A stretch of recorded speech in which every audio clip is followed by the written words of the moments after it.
Hey guys, this is Alberto Nunez from 3D Muscle Journey, and you are listening to Muscle Science and Application. Thank God it's Friday. Get ready for a special TGIF edition of Muscle Science and Application. That's right, it's another TGIF Friday interview here on Muscle Science and Application. If you're hearing this episode February 28th through March 2nd, we are at the Arnold. Come find us. That's the Arnold Sports Festival in Columbus, Ohio. Myself and a few friends will be roaming the Arnold Expo, giving away all kinds of free wristbands and t-shirts. We'll also be training at Beyond Limits Training over on 294 East Long Street. My other company, PR Products, is a sponsor of that gym, and so I'll also be giving away probably 5 or 6 recover rollers, which are our super high-density, fully customizable massage rollers, similar to a foam roller, but on a whole other level. You can design your own with custom embroidery over at setprsnow.com. That's setprsnow.com. Today's guest is known for getting about as lean as a human body can get. He's one of the top lightweight professional natural bodybuilders in the world, having earned professional status in multiple organizations. He's also a highly respectable raw natural powerlifter with previous best totals of 1,355 pounds in the 179 weight class and 1,230 pounds in the 162 class. He's arguably one of the most popular athletes in the sport, largely due to all the great helpful content he and his 3 fellow coaches put out as Team 3DMJ or Team 3D Muscle Journey. Team 3DMJ is one of the leading coaching groups helping hundreds of athletes worldwide achieve elite levels of body composition for competition. As someone I've been fortunate enough to spend a fair amount of time with at competitions, I'd say more so than all the above, he's just an all-around nice guy with great perspective on work, life, and competition balance, and so that is largely what we will be discussing today.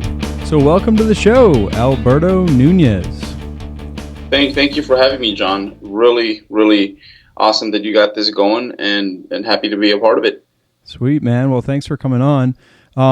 I think the biggest thing that kind of inspired my desire, again, I kind of handpick each of my guests, and a big thing that inspired my desire to have you on was actually when I was out there this past July for the California Natural Muscle Mayhem, and just kind of seeing, yourself and the other 3DMJ coaches, the way that you interact with your athletes, the way that you present yourself and train, etc.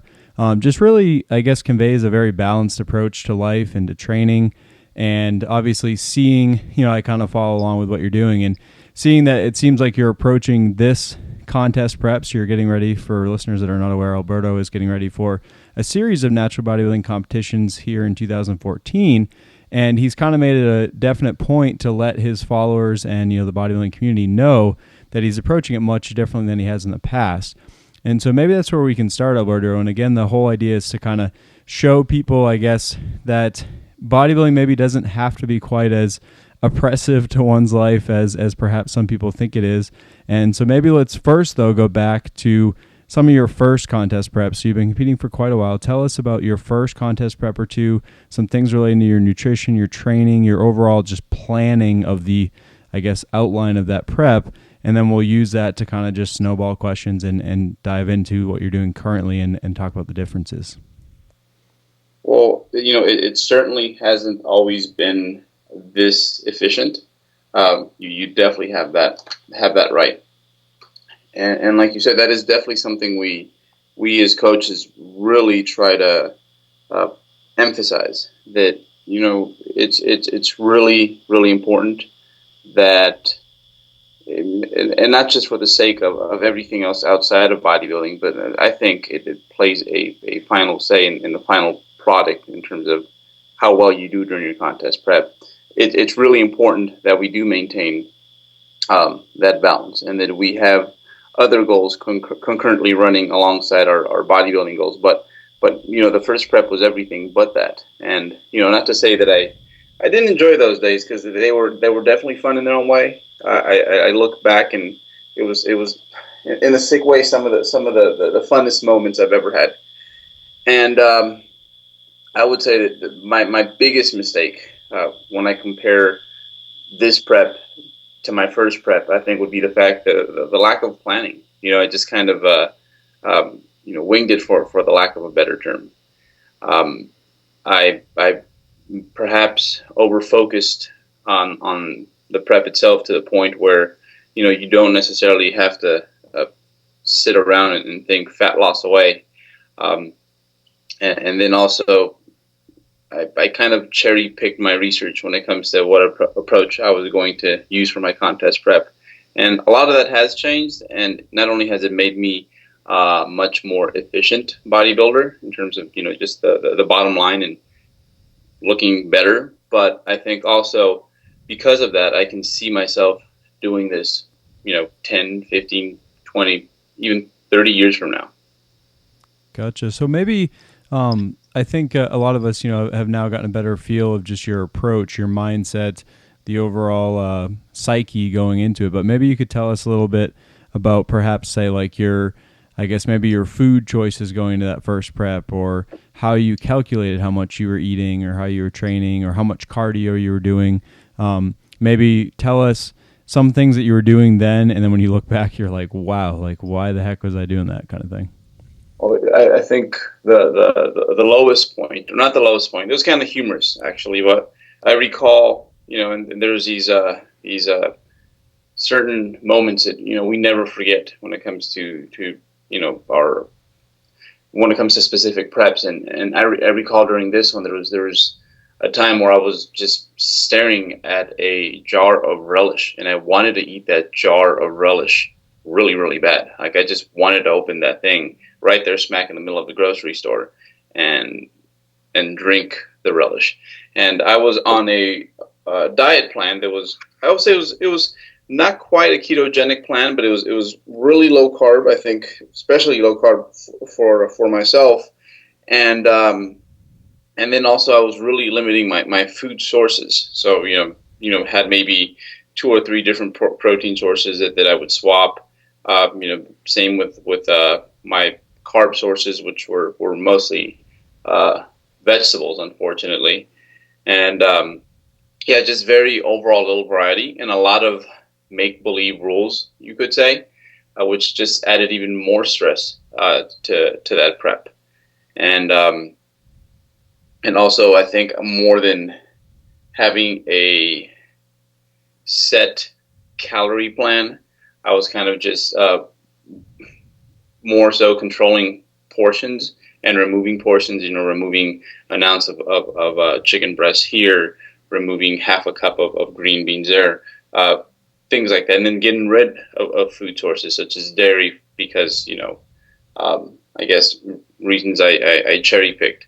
But yeah, I think that's one of the big things was the fact that I didn't manage a lot of the details. And I really love that saying, you can't manage what you don't measure. And I certainly wasn't measuring, or at least not using the right methods. And then the make-believe rules. A lot of those things are kind of thrown out the window. And I think that has made this prep a lot less invasive, especially when it comes to my personal life. Sure. Maybe you can, for perhaps some of our listeners that are, maybe, they followed a more traditional bodybuilding approach where it's, again, like you said, in all actuality, in my opinion, a lot of imaginary rules. And so perhaps you can shed light on a few of those imaginary rules that you followed in your first contest prep so that perhaps some of our listeners realize that it just doesn't need to be something that they worry about. So I think a big one was just my overall mindset. I guess the rest of the world had to acknowledge the fact that I was dieting. Friends, family, all that. They kind of, I wouldn't say I actually forced them to adjust anything in their life, but I'm sure at times they might have felt that way. So I definitely put an end to that almost right away from the next prep on. And I think this is kind of I think for me, anyways, when it comes to the flexible dieting, especially as we get older and we take on more responsibilities, and our day isn't just solely about us anymore, is the meal frequency, the meal timing. I really like the fact that I can not just cater it to the way I like to eat, but also to how my day is going. If it's just that busy of a morning, I can just maybe have a cup of coffee and get started with my morning, Mm-hmm. or there's enough time to enjoy breakfast with my girlfriend, Melissa. We can do that and talk about the day ahead. So I really like the fact that I think meal timing was probably the one that interfered with my life the most. Having to pull over on a long drive because babe, I need to pull over and I need to eat this. I need to eat meal number 5, or else something really bad is going to happen. Sure. Or I have to. I can't go to sleep now because I'm still 2 meals behind, and it's 8 p.m. So yeah, I think the big one is meal frequency, and that it should in a way it should kind of revolve around your day-to-day situation, and of course part of your day-to-day situation is your performance in the gym. That's for a competitive bodybuilder. That's a big deal, and I think when I can kind of move food around throughout the day, it kind of lets me focus on that pre-workout meal, which becomes more and more important as I go on. Sure. So how about telling us briefly about how long that first prep or two was, how long you took to get ready versus now? Well, I think you're giving me too much credit there because I don't think I really ever got ready. Gotcha. I think I started this prep about a good 6 pounds lighter than I did where I ended up during that prep. So I was definitely coming off the Dreamer's bulk to begin with, but I didn't have enough metabolic kick towards the end to actually make it. But it was a 6-month prep, and I don't think I could have put up with any more than that.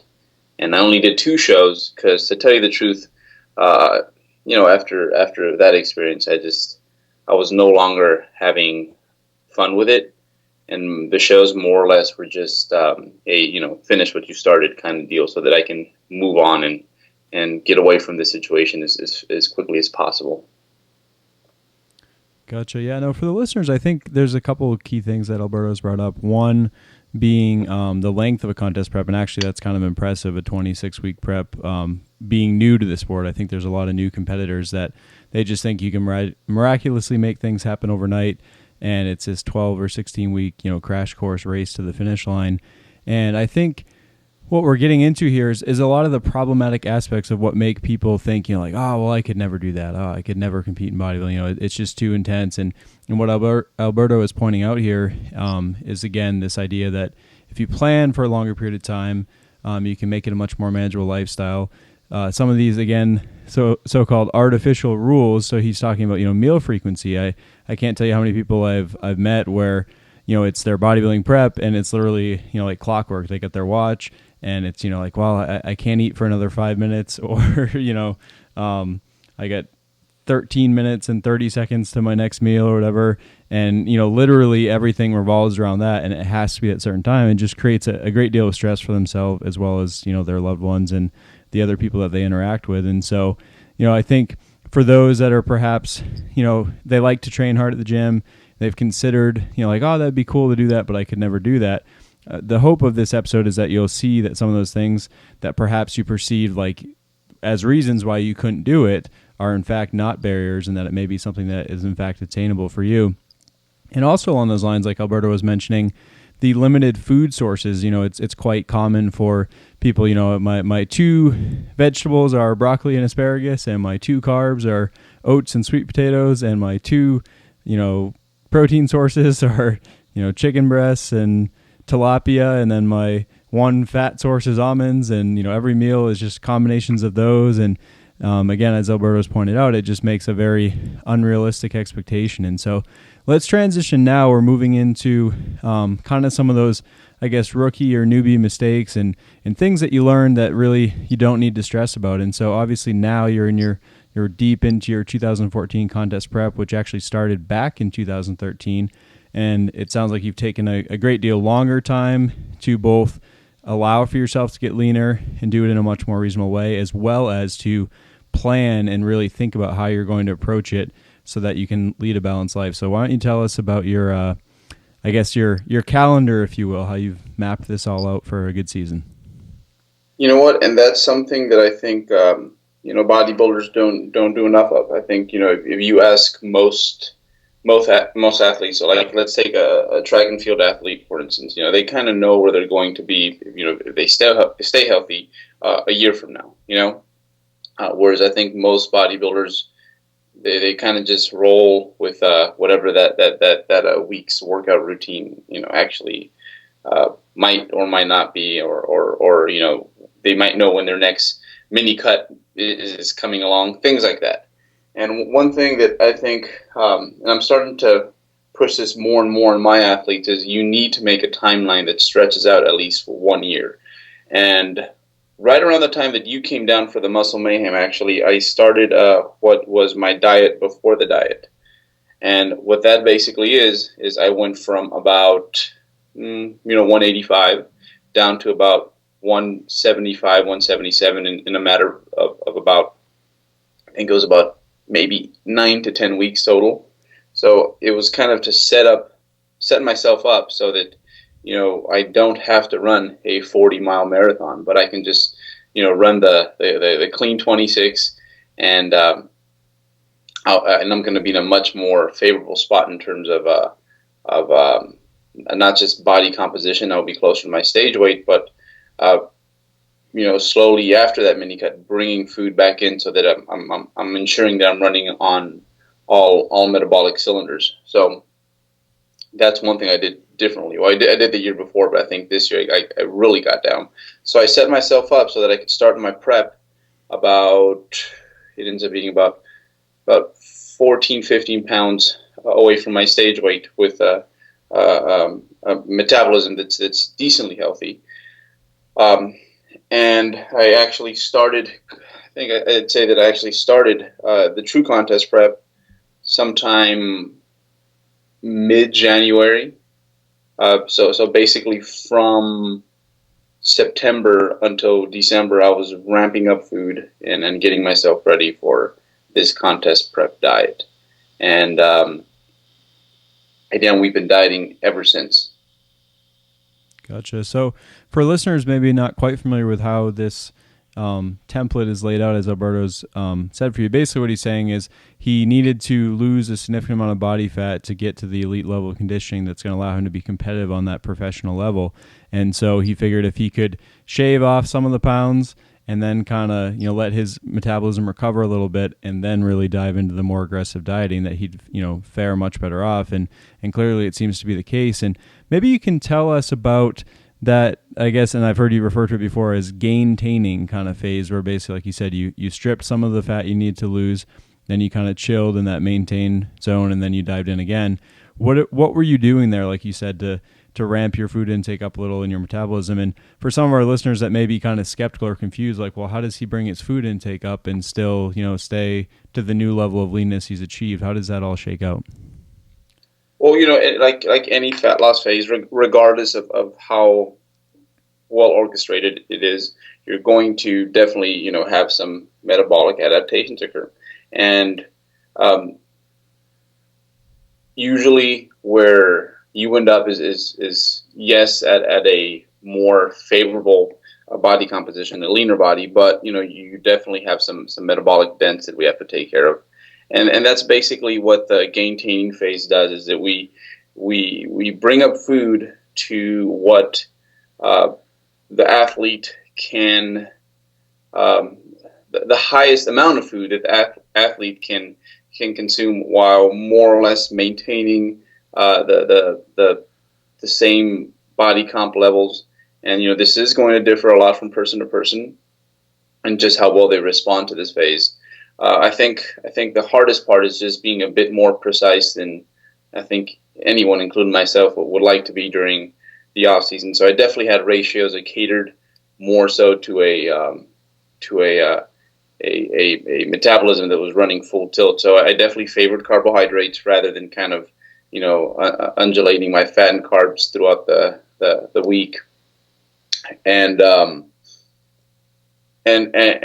yeah, you definitely don't want to gain weight. You want to eat as much as you can given the body weight at which you're at, and you also don't want any kind of obvious fat loss. And I guess where this really confuses people is that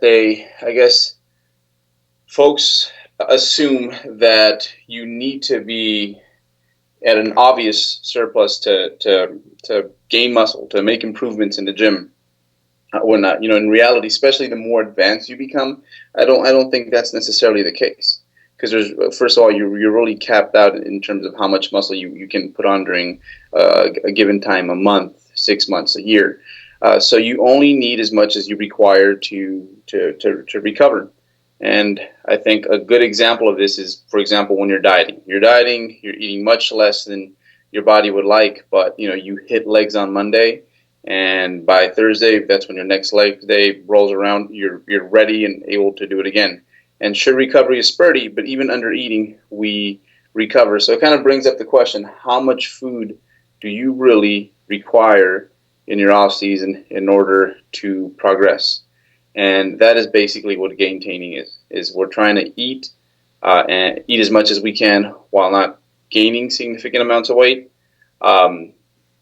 But at the same time, we don't want to see any obvious fat loss, because that would be a crappy way to start your actual contest prep diet. Sure. And so I think probably a lot of our listeners are more familiar with, or if they're not familiar with, dieting for bodybuilding or physique competition, they assume that it is this linear process whereby you allot a certain number of weeks, and then it's just, complete progressive, cutting away everything until you're basically emaciated on stage.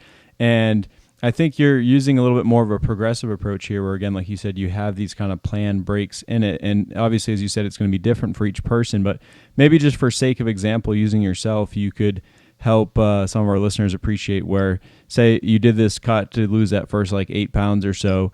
During that whole gain-tain phase, how much did you actually bring your calorie or your food intake up?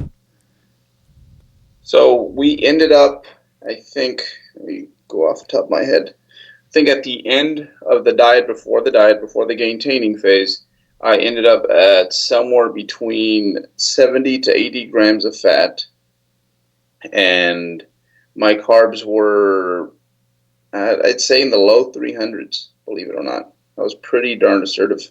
And it was kind of a buffer, too, because I was still eating out here and there. And then protein was set at about 200 to 220.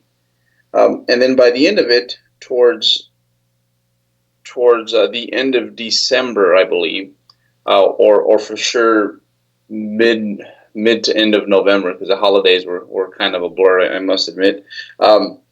I think my carbs were roughly double that, without really any changes in body weight. So I was able to maintain 175 pounds at about 625 to 675 grams of carbohydrates, and fats might have been 10, 15 grams higher.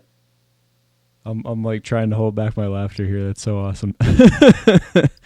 But yeah, so for our listeners there, I mean, you just heard it firsthand. And anyone that doesn't believe that this is possible to add this amount of calories and still look the same and still stay just as lean, you're more than welcome to jump on Alberto's Facebook page. He posts quite a bit of pictures there. And it's funny, a lot of us envious competitors would joke that we're like, dude, you're 20 weeks out is my contest day. But Alberto's able to stay very lean. And as he's just told you, he's, added, so, what would that be? A good 1,000-ish calories without any weight gain? Yeah, I think that was approaching close to 1,500. Yeah. Yeah. And so it's just crazy. And again, it just proves this idea that I'm always mentioning. And so on here on the show, when I review an article, and then we have the application section after, I repeatedly, whenever I have a chance, if it's relevant to the article, I'll mention, I'm like, see, energy in, energy out isn't a perfect science. And, the metabolism is so adaptable, and you really need to adjust according to what it's been exposed to previously. And so I guess, honestly, I'd be curious your reflections on that. Why do you think that is, that you're able to, be stripping calories away, the body's responding accordingly, it's letting go of fat, and then suddenly you say, oh, wait, hold on, never mind, let's go back the other way, and then the body says, oh, well, I won't gain any fat, and I'll let you eat all these extra calories. And obviously it's not just reckless abandon, you're doing this carefully and calculated, but Any thoughts or theories? I don't think we entirely know yet, but why the body allows us to do that if we do it carefully? Well, that's the one thing about maintenance. Folks will ask me, so what do you think my maintenance is, or even clients that I've been working with for an extended period of time. They'll ask me, so what do you think? What would you guess is my maintenance? And this is actually how my fellow coach and colleague at 3D Muscle Journey likes to describe what's going on here. So maintenance is kind of like a moving target, and just how I think anyone who's ever gone through a fat loss phase has experienced. It's adaptive. So you undereat, it kind of catches up to what's going on there, and the same thing the other way around. If you slowly bring calories up, it's going to adapt. Now, surely after a fat loss phase, it's quite suppressed, a successful one even at that. And just getting back up to maintenance is going to be a few hundred calories, to most days for most folks. And then beyond that, I think is you add more food, it's going to stimulate other things. It's going to stimulate more volume in your training, for example. You're going to be able to work with bigger workloads. You're going to be able to not just stimulate more output in the gym, but I also believe that it stimulates a lot of controlled feeding. Anyways, stimulates a lot of expenditure outside of the gym. I mean, I think anyone who's especially anyone who's seen a bodybuilder that's 2-3 weeks out from a show, he's like a zombie, right? Mm-hmm. And then you see him 10 weeks later, and it's like he's moving and he's waving high, and he's actually got a little kick in his step. So I think those are the main reasons. It's just the fact that when we eat more, we tend to move more, and I think for bodybuilders, where our success in the gym is really tied around, I believe so. Anyways, it's really tied into workloads and progressing with that. It controlled overeating can kind of help you, I guess, add to your workload and total tonnage in the gym. So I think that was the biggest difference when I compared the end of my diet versus 6-7 weeks later. I was actually doing chores around the house, and when I went through my logs, like my work capacity had gone up quite a bit. So that's my theory. Sure. No, I think a lot of our listeners, having heard that, some that are a little more skeptical might say, "Oh, okay, well now I see. It's just that he expended more energy, and that's why." But I mean, clearly, I've been looking at this area a lot. I've reviewed a lot of articles on the show, studying lots of, I guess, great work from other people, and it really does seem clear that like you said, the moving target and the body is very adaptable, and it's always going to be fighting for homeostasis, and so. Like you said, if you controlled cut calories, it'll slowly kind of fight that process eventually. But you can kind of, by doing it slowly, let it take a little longer to fight back at you. And then I think likewise, when it comes to trying to gain weight, the body's like, well, hold on. And it's like it doesn't maybe necessarily want to gain it back per se. And so it finds ways to dissipate those extra calories, or like you said, kind of liven you up a little more so that you expend a little more and just kind of balance the equation out. So it's really interesting stuff, and I'm just glad that so many more people are realizing that calories in, calories out is not a hard science, that it's a moving target, and that you really need to treat each client as an individual. And just quickly, for some of us, we're focusing definitely here heavily on bodybuilding and physique sports, but probably a lot of our listeners work with athletes more on team sports or even weight loss clientele, just kind of regular Joes, if you will. And how do you think this applies to them? I think some of the issue there becomes, whereas a bodybuilder or physique athlete is notorious for tracking things very meticulously to where you can do these gradual additions of calories, these gradual reductions of calories. I think with some of these other populations I mentioned, it's harder to get them to be that rigorous in their tracking. But assuming they were to be, or assuming you had to kind of somewhat adapt, do you think this way of kind of slowly losing fat and slowly building metabolism up and some of this can still work in those populations, or is it really more just for this area of people? Oh, I definitely think it can. And I think that's the issue with, I think first of all, we have to start with how the person got there. how they achieved their weight loss slash fat loss goals. I think if you're overly traumatized after the experience, you're probably not going to maintain whatever it is that you earned. So I think it all starts there. It starts with getting down to the desired look or weight or what have you in a minimally invasive way, so that once we do start, getting into that maintenance phase, it's not hard to it's not any harder than it needs to be. So I think with athletes and people who, they're not, I guess, total meatheads like you and I think you definitely need to find a system that is just minimally invasive to their real world, and then just kind of build off that. But I do believe that you need to have some sort of system in place, and maybe they don't need to count every gram that goes into their body, but you do need a system, and that's going to vary from population to population. Sure. And so, just out of curiosity, as you added those 300 something ish grams of carbs and a little bit of fat to kind of set your metabolism up nicely for further fat loss, two things I think would be really interesting to listeners is, one, the frequency or speed at which you brought that up. How often were you adding and how much? And again, obviously you're going to be, I'm sure, adjusting that according to how your body's responding. But then even more so, how you've then given yourself that new set point to where reducing that 300 grams of carbs back to say where it was when you were like 177, 178 allows for additional weight loss beyond 177, 178, which might sound, totally nuts to some of the listeners. Like, how is it possible that you can get rid of that food and it says your body like, oh, it's time to lose weight when it was just maintaining on that before? Maybe touch into that a little. Well, I think the bringing up food, I think from just doing it quite a few times, I kind of know, given certain body weights, what I require. So I think the first few adjustments, a lot of folks would consider, decently bold, but I pretty much went from my lower end of 300, 325 carbs to 450 in 1 week.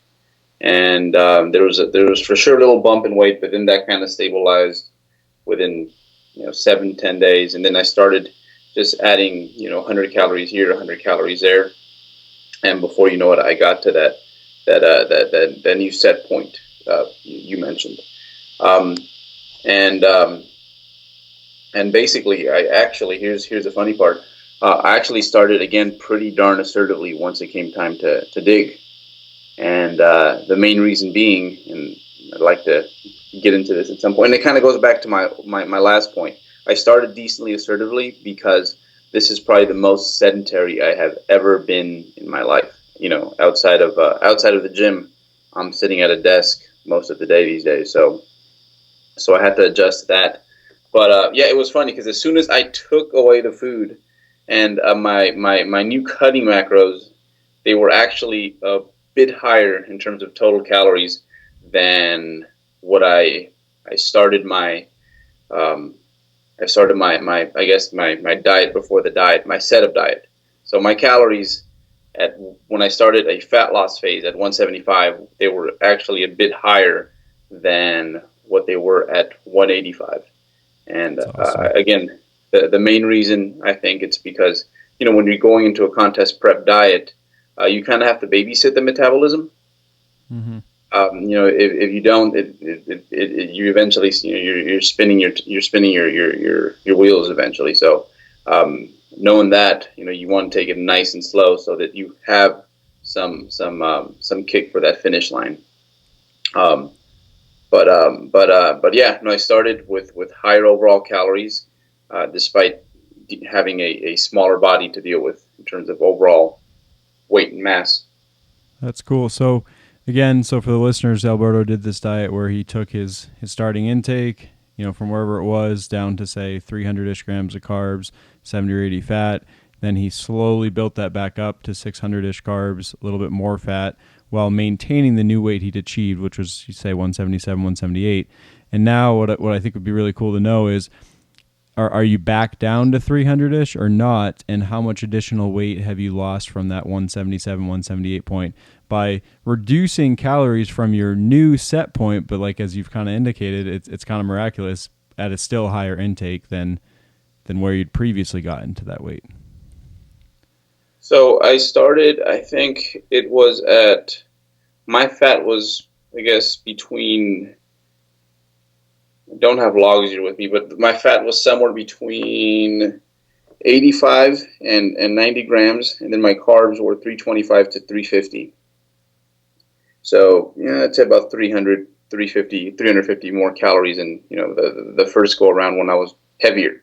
And ever since then, actually, as I've been getting leaner, and I think anyone who's gotten leaner, who's gotten close to contest shape, or in contest shape, carbs just do a body good. They make you feel better. So I've kind of switched things around a bit, and my carbs are actually up now to 400 on most days. So food has actually been going up as I've been dieting, and a lot of that has to do with the fact that, I don't want to expose a leaner body to a bigger deficit. So I think the leaner you get, the less fat you should try to mobilize on a single given day. Gotcha. So what is your weight at currently? So I'm at, I think the lowest weight I've seen is 168 flat. Okay. And your current macronutrient intakes? One more time. I'm sorry, John. Your current macronutrient intakes at this weight are? My fat is between 75 and 80, and then carbs are anywhere from 360 to 400. And protein is 235 to 245. Okay. So again, listeners, listen to what he's saying here. Those intake levels are, noticeably a little bump ahead from where he had previously got down to 177, 178, and yet now he's like 168. And so again, if you need any further proof that careful manipulation of your metabolism and adjusting along the way can kind of trump some of these so-called rules about, exact energy in, energy out equations and, resting metabolic rate via some equation and stuff. I don't think we need much further proof than that. So it's really cool to see, and I thank you for sharing those details with us. Let's talk briefly.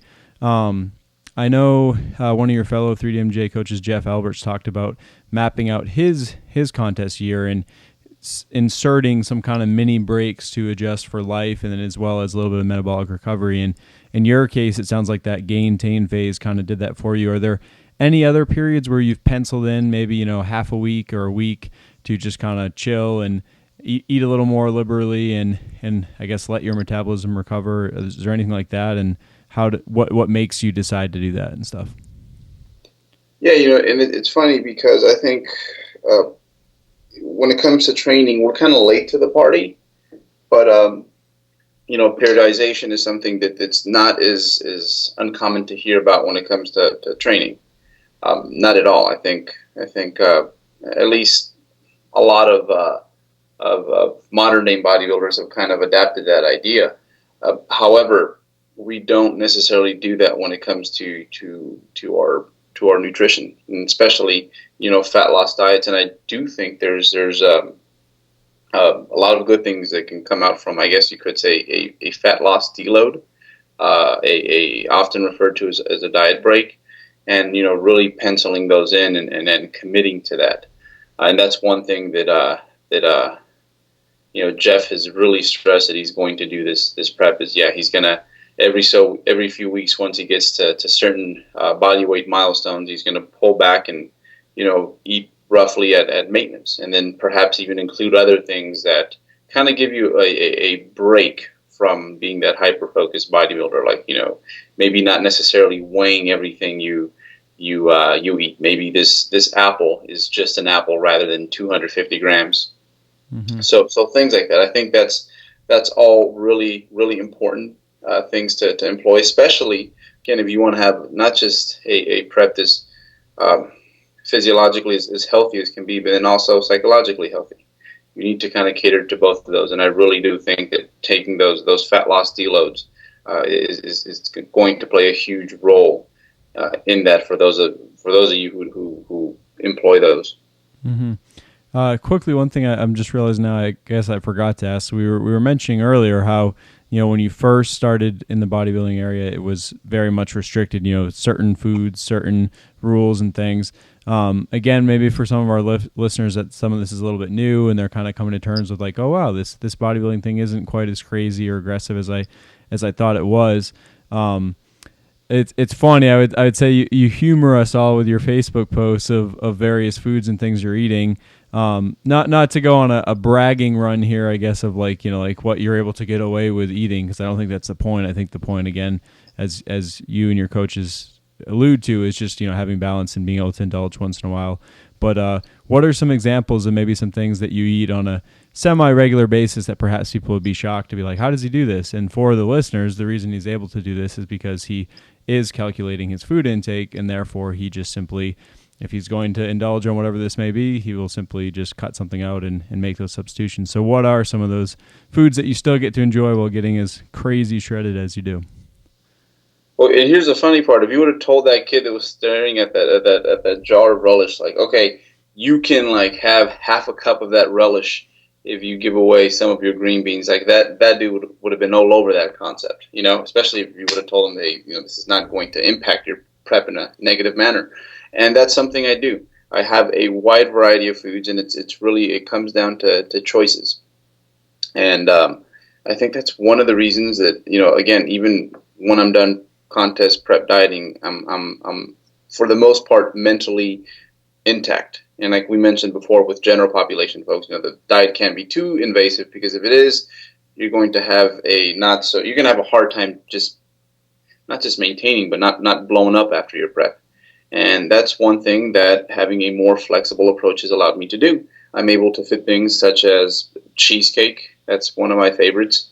And then bacon has been like almost a problem of late. But I say that in a joking manner. But yeah, things like cheesecake and bacon, I can almost guarantee you that at my next show, I will be in the minority when it comes to who here has had more cheesecake and bacon this month than they can count on both hands, Sure. So yeah, cheesecake, bacon, and then, but here's the thing is, and then, when I did a video where I was, this was a few weeks back, where I kind of took everyone through a day's worth of eating, you'll see that in large part, it really isn't always like that. And it all really comes back to flexibility, and I think, when you see my overall diet, it's usually things I can carry around, such as an apple, a protein bar, more traditional foods, you could say. Mm-hmm. And it's interesting, I think a good amount of our listeners are familiar with kind of the bodybuilding and fitness world. So they're familiar with these terms such as clean eating, which basically, minimally processed foods, lots of fruits, vegetables, lean meats with nothing on them, and clean carbs and stuff. And then, this newer approach, which a lot of people have adopted, which is called Iifym, if it fits your macros, basically meaning, as Alberto's laid out, he has a target for fats, proteins, and carbs, and then he uses various foods to achieve those levels. And on some days that may include cheesecake, and on other days it may include, apples, and like he said, more traditional, quote unquote, healthy foods. And just while we're on this topic, I'm curious what your philosophy is, because if you ask me, my personal opinion is I think the whole Iifym has been kind of bastardized and blown out of proportion a little bit, to where it's almost like a food porn, if you will. Like, look at me, all my Pop-Tarts and cheesecakes and bacon and Lucky Charms and all this stuff. And there's nothing wrong with eating those foods at times, but would you also agree that perhaps it's been taken a little too far and people are losing sight of still just eating food for health? Or yeah, that's actually a wonderful point you bring up. I personally don't like to consider myself a someone who uses if it fits your macros, but I'd rather call it flexible dieting. All right, guys, you just heard part 1 of 2 of our interview with natural bodybuilding pro Alberto Nunez. The next episode will probably be aired within the next couple of weeks, I would say. We had some great conversation. It went on about double the length of this episode, so we went ahead and split it right in half, and you have something to look forward to in part 2. For those of you who may be new listeners, Muscle Science and Application is a daily podcast providing a mix of reviewing scientific, peer-reviewed research articles, bringing on special guests for behind-the-scenes athlete profiles and case studies on emerging theories relating to building muscle and losing fat, and then finally, periodic episodes with business tips, conference recaps, and other information that may be useful to anyone interested in growing a balanced life around their fitness and nutrition pursuits. Thanks for listening to Muscle, Science, and Application. We'll be back tomorrow. If you enjoyed this episode, please leave us a review on iTunes. Find us at appliedmusclescience.com.